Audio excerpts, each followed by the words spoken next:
Bom, como a gente viu, a virtude da prudência, então, ela é a virtude da reta razão a agir, né? Ela tem uma parte cognoscitiva, que vai fazer esse conhecimento da realidade, em saber como é que as coisas funcionam, como é que as coisas elas estão interligadas, o que que a minha realidade é, pode significar para mim, né? O que que eu posso fazer com ela, o que que eu posso fazer com as informações. E aí a gente vai, então, inteligir, vai fazer uma intelecção das coisas que me rodeiam, e a partir disso daí a gente vai partir para outra face da prudência, que nada mais é do que a face deliberativa. É a face onde é que a gente vai ter a primazia da prudência, porque a primazia da prudência está na realização. A primazia da prudência ela não é um se perguntar qual é o fim último da vida. Né? A primazia da prudência é justamente a realização daquele conhecimento. Né? É o conhecimento unido ao ato. Né? Isso é muito importante de falar. Né? A substância dos propósitos bons que vem da parte cognoscitiva, né? É, presume, tá, a realização. Tá? Onde é que não há realização, não há prudência. Tá? Só que parece que ao longo do tempo essas virtudes, né, os conceitos, principalmente da prudência, mas tantas outras, né, parece que elas perderam o significado, né? Parece que elas foram adulteradas, parece que elas foram confundidas ou caíram no esquecimento ou se perderam, né? E parece que hoje a prudência é uma coisa totalmente diferente. Né? Se você for fazer uma pesquisa, se você chegar a perguntar para diversas pessoas que você for ver no dia a dia, você vai perceber uma coisa muito estranha. Você vai ter como o cara prudente, ele é conhecido como o cara que é cauteloso, o cara que ele é muito cuidadoso nas suas ponderações, o cara que é muito cuidadoso antes de tomar uma ação, de realizar alguma coisa.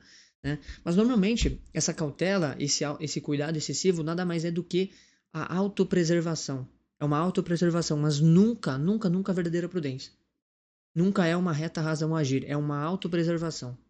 Tá? Nunca, nunca, nunca é uma verdadeira prudência. É sempre se preocupar consigo mesmo, é uma vaidade excessiva.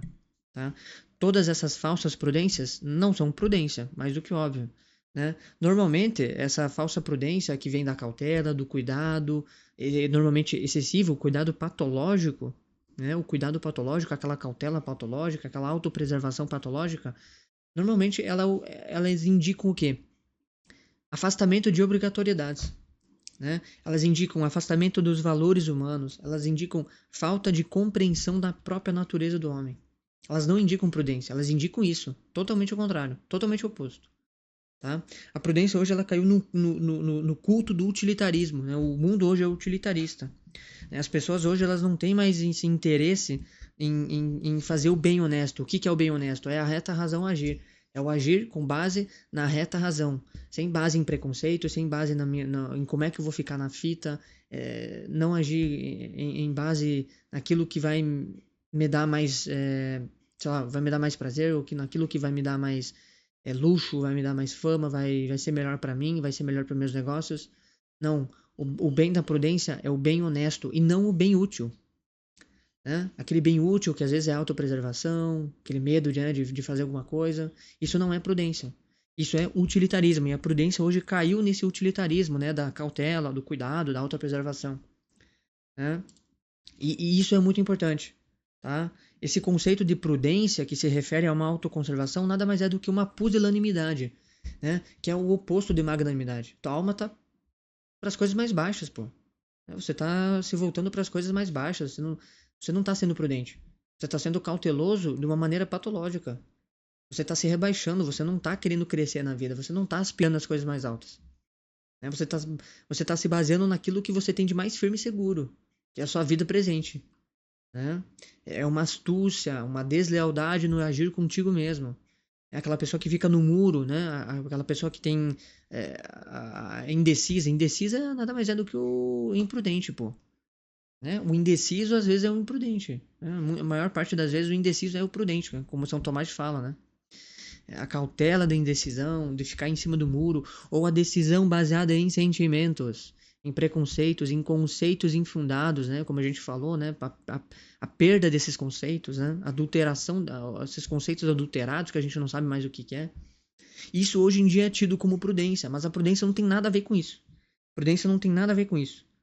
Tá? Esse medo das decisões, dos perigos, dos riscos, é uma autoconservação patológica. É um problema que tem que sanar. Tá? A gente tem que sanar esse problema, né? As decisões pedem sacrifícios. E isso não tem nada a ver com prudência. Essa autoconservação não tem nada a ver com prudência. A gente tem que entender que cada decisão pede sacrifício.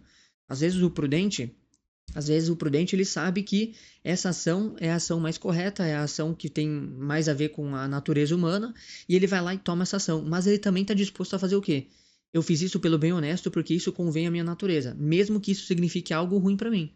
Porque, sei lá, no atual momento talvez eu perca dinheiro. No atual momento talvez eu perca aí minha paz e paciência, vou ter que trabalhar mais, não sei. Né? Mas ele está disposto a isso, por quê? Porque aquilo convém à natureza dele. E ele não está olhando para aquilo que é útil para ele mesmo, ele está olhando para aquilo que é útil para a natureza dele, para a realização do próprio ser. Isso daqui que tem que ser a base da prudência, pô. A realização do próprio ser. Você querer se realizar como natureza humana. Isso daqui é a base da prudência, pô. Tá? A prudência não tem nada a ver com isso. Não tem essa cautela, essa indecisão, essa autopreservação. Não, é entender que, cara, cada ação vai pedir um sacrifício. Cada decisão pede algo. Mas o prudente é aquele que age de acordo com a natureza humana. Com a reta razão, no caso, né? E a relação dessa prudência, né? No mundo utilitarista hoje, ele é o sujeito que ele é tido como o quê? O sujeito que ele foge do perigo, né? Os momentos de perigo, aquele cara que quer se distanciar de riscos pessoais, o medo de perder um pouquinho da pele, né? De deixar o couro um pouco no asfalto, né? Esse daí é o cara que ele é tido como prudente, né? Isso daí nada mais é do que o quê? Astúcia e hiperconservação, em ser um mais puro estado. Isso daí nada mais é do que coisa patológica. É um problema, é uma patos, cara. Isso aqui tá errado, isso é doente. As pessoas não percebem isso, mas essa autoconservação, essa astúcia, nada mais são do que coisas patológicas, são problemas. Tem que ser tratado isso aí. Não tá certo. Tá? E, bem, mesmo que a gente vá para algum para algum caminho, a gente tem que entender uma coisa muito importante, né? Tem em relação a esse medo de carregar a cruz, né? E é engraçado que a gente está falando disso da prudência. Esse medo de carregar a cruz, porque esse medo de carregar a cruz, normalmente, né, a hiperconservação, ela se refere, por exemplo, à fortaleza, tá? A pessoa que ela tem coragem, né? Quando a gente vai falar sobre a virtude da fortaleza, por exemplo, a gente vai ver uma coisa muito interessante. A fortaleza, ela tem uma subvirtude que se chama paciência e coragem, né? A própria fortaleza significa isso, a coragem, né? E aí, olha só, hiperconservação, ela fala um pouco sobre a falta de coragem. E é engraçado ver isso porque isso só compete mais ainda a prudência sobre ser a mãe de todas as virtudes. Onde é que falta fortaleza, falta prudência. Onde é que tem hiperconservação, falta fortaleza, mas também falta prudência. Olha só, né? E é justamente isso, né? Essa hiperconservação nada mais é do que o medo de carregar a cruz. A verdadeira prudência não tem nada a ver com isso. A verdadeira prudência vai até o fim. Né? Por quê? Porque ela sabe que aquilo ali é o certo a se fazer. Esse é o caminho mais prudente, o caminho do amor. O caminho da minha reta realização como ser. Né? Uma plena realização do ser consiste em decisões. E decisões que vão nos custar algo. E geralmente custa, né? E tem que custar. A vida é assim. Né? E muitas pessoas se perdem. Acham que prudência não tem nada a ver com isso. Tem tudo a ver com isso. A prudência não é essa autoconservação. Temos que tirar da cabeça isso, tá? Esse conceito aqui, primeira parte do vídeo, vamos tirar isso da cabeça, tá? Isso não tem nada a ver com prudência. A prudência utilitarista de hoje não é prudência. É uma coisa patológica, é um vício patológico, tem que ser tratado. Tá? Isso daqui tem que ser tratado, tá? De outra forma, a gente também tem que entender que tem uma coisa simbólica na prudência e na avareza, tá? A virtude da prudência, né, como a gente falou, é uma virtude muito importante, só que ela tem um vício oposto, que é a avareza, por assim dizer. Né? Não é que isso é um fato, tá? É um simbolismo que eu trouxe aqui para vocês, certo? Talvez eu esteja errado, talvez eu esteja certo, mas eu gostaria de comentar isso aqui com vocês. Parece que tem um simbolismo na prudência e na avareza. Por quê? Porque a gente está falando sobre aquela mulher que dá as 2 últimas moedas para Jesus. Nas Sagradas Escrituras tem isso, né? Aquela mulher que dá as 2 últimas moedas para Jesus. Ela se doa inteira por Deus. Né? Moeda, a gente tem que entender que tudo hoje em dia, tudo corresponde ao dinheiro, né? Por exemplo, a autoconservação. Vamos pegar aqui a hiperconservação. Né? Por que que as pessoas elas têm esse problema de hiperconservação? Por causa do problema da avareza. Tudo corresponde ao dinheiro. Então, tudo que pode me conservar como ser humano, pode me dar roupa, pode me dar comida, pode me dar isso, pode me dar aquilo, tem a ver com avareza. Tem a ver com dinheiro. Tudo corresponde ao dinheiro. Então, normalmente, essa hiperconservação tem a ver com a avareza. Tá? Olha só que interessante. Tá? Olha só que interessante, né? E a gente já viu nesse canal, e caso alguém não tenha visto, eu faço o convite. Tem um vídeo lá, um vídeo bem recente, a falsa prudência e o medo de carregar a cruz. No vídeo da descrição tem o vídeo original, que é um vídeo de um padre da Opus Dei, que ele dá essa meditação. Vão lá e vejam, tá? Vão lá e vejam o vídeo original e vocês vão entender melhor esse simbolismo. Mas parece que tem muito a ver. O simbolismo da prudência e o simbolismo da avareza, parece que eles têm algo a ver. E realmente, de fato, tem. Tá? Todas essas falsas prudências e essas hiperprudências são congênitas da avareza e têm nela a sua origem.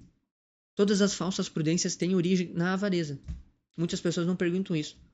Né? Elas não conseguem perceber. Mas todos os vícios contra a prudência, elas têm origem na avareza, porque todo o problema de hiperprudência, de hiperconservação, tem a ver com o excesso do aqui e do agora, que nada mais corresponde ao vício da avareza, pô. A pessoa tá presa numa dinâmica onde é que somente o que importa é o presente para ela. Tá? E o simbolismo é bem interessante, porque a moeda, né, nas escrituras lá, que eu falei para vocês, aquela mulher que dá as duas últimas moedas, olha só que interessante. Ela corresponde ao dinheiro, né? A moeda é o dinheiro, pô. Todas as coisas correspondem ao dinheiro. E ela dá todas as moedas para Deus. Ela dá todas as moedas ali para Jesus, né? Basicamente, a moeda simboliza a avareza aqui, né? Vamos simbolizar. A moeda aqui simboliza a avareza, tá? Só que é o seguinte, ela dá tudo. Ela dá todas as moedas ali, naquela hora. Será que isso é imprudente? Será que não vai fazer falta no fim do mês? Será que ela agiu de maneira errada, errônea? Só que é o seguinte, Jesus falou o seguinte, olha só como a mulher é generosa. Isso daqui é generosidade. Ela não me deu muito, mas ela me deu tudo que ela tinha. Isso que importa. E essa é a verdadeira prudência. A verdadeira prudência não é somente a reta razão a agir, mas é uma plena confiança em Deus, é uma plena confiança no seu ser espiritual. Essa é a verdadeira realização da prudência. A prudência vai analisar a reta razão a agir, mas ela também leva em consideração a confiança em Deus. Né?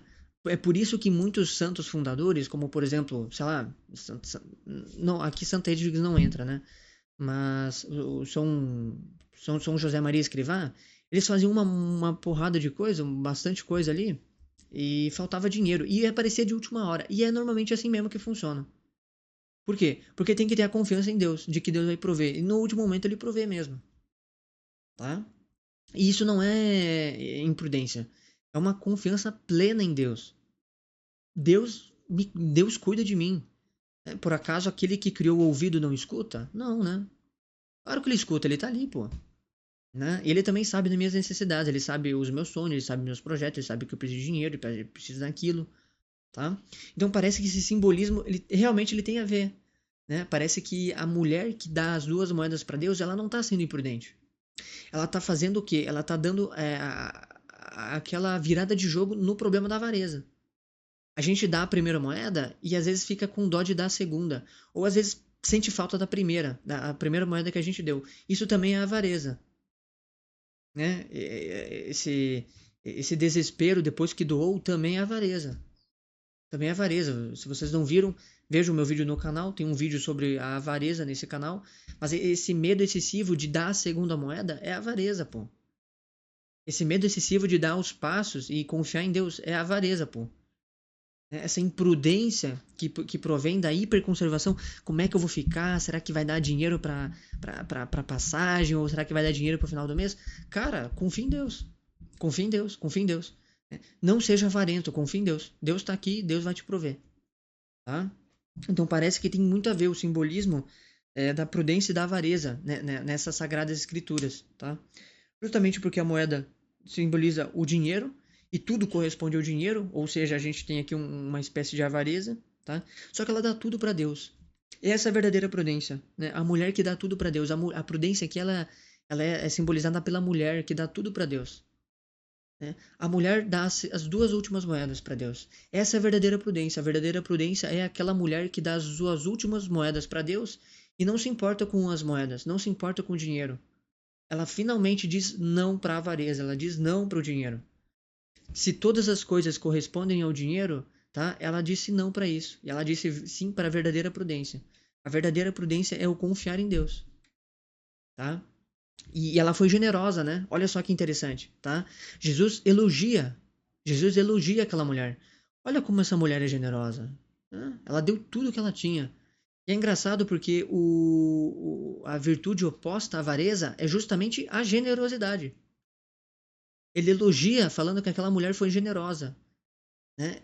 Generosidade é a virtude oposta à avareza, pô. Então olha só que interessante, né? Parece que entregar as moedas é um dizer não à avareza e um sim à prudência. E essa é a verdadeira prudência, pô, tá? Olha só que simbolismo interessante, tá? E justamente, né? Parece que essa avareza é uma coisa meio senil, é uma angústia, é uma angústia assim compulsiva de autoconservação, né? Que é confiada apenas naquilo que me é firme, naquilo que me é seguro, né? Fazer as contas do banco, de saber o quanto dinheiro vai faltar toda hora, todo momento, né? Não tem nenhum problema, faz lá as contas, tem que fazer mesmo, é bom. Tenha planilhas, né? Mas tá toda hora consultando, toda hora fazendo cálculos, né? Essa angústia senil, essa convulsão maluca, né? Essa convulsiva autoconservação, confiada apenas no que é seguro, é a avareza. E os avarentos não acreditam numa vida futura. O presente é tudo para eles, né? Isso é muito importante. É muito importante que a gente entenda isso, tá? Todos, toda a origem da imprudência vem da avareza, tá? Toda origem de imprudência vem da avareza. É uma condição sine qua non. Uma condição sine qua non. Né? Quem apenas olha para si não deixa de ouvir apenas a verdade das coisas. Né? Também não consegue nem ouvir a própria natureza, o que aquela própria pessoa ela nasceu para ser. Né? É por isso que a astúcia é uma forma falsa de prudência. E justamente por isso que não pode ser justo, nem corajoso e nem temperante.